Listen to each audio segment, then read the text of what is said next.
Obviously, we got to talk a little bit about Gronk. How's Gronk looked coming off his third back surgery? Does he look limited at all? And what are your expectations for him based on what you've seen? We had a pretty good argument about this right before we got you on the phone. So what are you seeing out of Gronk so far?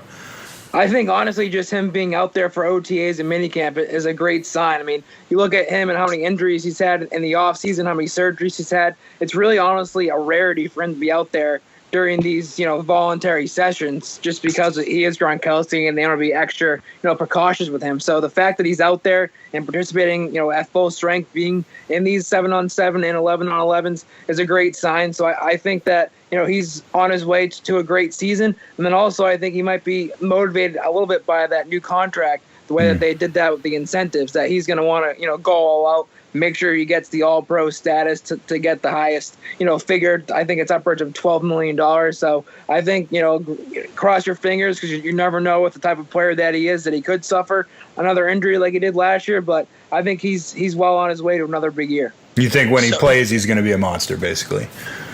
Yeah, I think that there is a little bit of something to him. They might want to be a little bit cautious with the routes that he runs, maybe earlier in the season, maybe not as many, post routes over the middle that, lines him up to get drilled by a safety. But still, you put him in the red zone, match him up with Dwayne Allen on the other side of the field. I think he's going to have a monster year.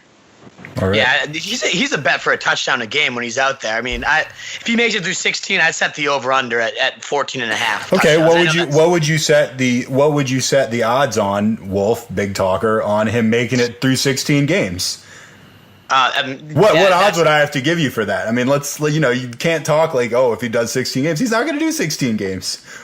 I'll give him 12 games this year, 12.5. Okay, I was actually just going to say that. I would think 12 games and set the over-under at 11.5 touchdowns. I think that's reasonable on both of your parts. I agree. Go ahead. Because when he plays, he is a touchdown a game guy, but just the fact that it's a rarity for him to play a whole season. I think 12 games, 3/4 of the year is pretty realistic and pretty good for the Patriots, honestly.